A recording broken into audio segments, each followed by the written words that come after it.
నమస్తే welcome to TV 999 news. Rajahmundry ఉపరాష్ట్రపతి ఎన్నికలపై ఉండవల్లి అరుణ్ కుమార్ కీలక వ్యాఖ్యలు చేశారు. భారతదేశ చరిత్రలో ఇదొక అన్యాయమైన ఎన్నిక. ధన్ఖడ్ ఎందుకు రాజీనామా చేశారో తెలియదు. బీజేపీ ఆర్ఎస్ఎస్ వ్యతిరేకులను శిరచ్ఛేదనం చేస్తోంది. రాధాకృష్ణన్ ఎంపిక అదే దిశలోనిది అంటూ మండిపడ్డాడు. ఎందుకంటే వాళ్ళ ఐడియాలజీ తగ్గట్టుగానే వాళ్ళు చేస్తారు. కానీ వాళ్ళ ఐడియాలజీలో ఏవైతే పాయింట్లు వాళ్ళు చెప్తున్నారో ఆ పాయింట్లతోటి డిఫర్ అయినటువంటి వాళ్ళు కనుక వాళ్ళకు ఓట్లేస్తే మీరు బ్రిటిష్ వాళ్ళతోటి లేకపోతే మహమ్మద్ గజనీతోటి కలిసిపోయినటువంటి వాళ్ళని ఏ రకంగా అయితే ఇప్పటికి కూడా మన చరిత్రలో చాలా ద్రోహుల కింద చూస్తున్నామో రేపొద్దున మిమ్మల్ని కూడా అలాగే చూస్తారు. ఈవేళ ఇంత క్రూషియల్ ఎలక్షన్స్లో ఆంధ్రప్రదేశ్ నుంచి సుదర్శన్ రెడ్డి గారు నిలబడుతున్నారు. నిలబెట్టుతున్నటువంటి మనిషి ఏ పార్టీకి చెందినవాడు?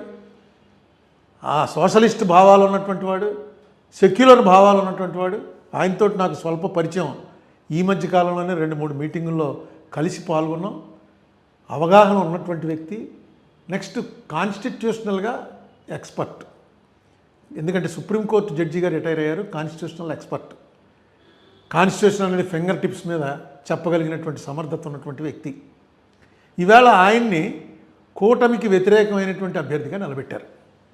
ఇప్పుడు మన స్టేట్లో ఉన్నటువంటి అందరు ఎంపీలు కూడా ఆయనకు ఓటేయడానికి ఎలాంటి అభ్యంతరం ఉండదు. ఎందుకంటే అదేంటంటే కూటమిలో మేము భాగస్వాములం కదా అని టీడీపీ వారు అనుకోక్కర్లేదు. ఎందుకంటే ఆ పార్టీ పేరే తెలుగుదేశం పార్టీ. ఈ తెలుగు వాళ్ళ కోసం, వాళ్ళ ప్రైడ్ కోసం ఎన్టీ రామారావు గారు పెట్టినటువంటి పార్టీ.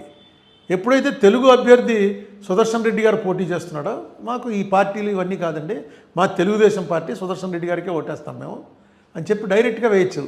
ఎందుకంటే ఇది సీక్రెట్ ఓటు. ఒకవేళ డైరెక్ట్గా వేయటం ఇష్టం లేకపోతే మీరు పార్టీలో నిర్ణయం తీసుకుని ఎవరెవరికి ఓటేశారో ఏం తెలియదు. దీంట్లో విప్పులు ఉండవు. పార్టీ విప్పుకు వ్యతిరేకంగా ఓటేశారని విప్పు ఉండదు. అంతేకాదు ఎవరికి వేశారో కూడా తెలియదు. బహుశా మా తెలుగుదేశం వాళ్ళంతా మా పార్టీ అది కదండి అందుకుని అలా వేసామని చెప్పేసి అనొచ్చు. తెలుగుదేశం ఎందుకంటే ఇలాంటిది ఒక ప్రెసిడెంట్ నాకు గుర్తుండి ప్రతిభా పాటిల్ గారు పోటీ చేసినప్పుడు శివసేన పూర్తిగా కాంగ్రెస్కి తీవ్రమైనటువంటి వ్యతిరేకంలో ఉంది. ఎందుకంటే మేము అప్పుడు ఎంపీలం. అపోజిషన్ బెంచ్లో మెయిన్ గట్టిగా మాట్లాడే వాళ్ళంతా శివసేనలోనే ఉన్నారు. వాళ్ళు కాంగ్రెస్ క్యాండిడేట్ని పెడితే ప్రతిభా పాటిల్ గారిని, అదే యూపీఏ క్యాండిడేట్ని, వాళ్ళు ఓటేస్తాం డైరెక్ట్గా చెప్పారు. ఏంటంటే మాది మహారాష్ట్ర, ఆవిడది మహారాష్ట్ర, మా మహారాష్ట్ర ప్రైడ్ కోసమే శివసేన వచ్చింది, అందుకని మేము డైరెక్ట్గా వేస్తున్నామని if I remembrance is correct వాళ్ళు వేశారు. అలాగా ఇలాంటివి చాలా ఉన్నాయి ప్రెసిడెంట్లు. సో తెలుగుదేశం పార్టీకి సంబంధించినటువంటి ఎంపీలు ఏమాత్రం మొహమాటం లేకుండా, ఎవరితోటి ఏ తగువు లేకుండా సీక్రెట్గా వేసి రేపు సుదర్శన్ రెడ్డి గారికి ఓటేసి వచ్చేయచ్చు. దానివల్ల ఏ నష్టం ఉండదు. అది కాకుండా చంద్రబాబు నాయుడు గారి గతంలో 2-3 సార్లు డిఫర్ అయ్యారు. బీజేపీ వారితో చాలా స్ట్రాంగ్గా డిఫర్ అయ్యారు.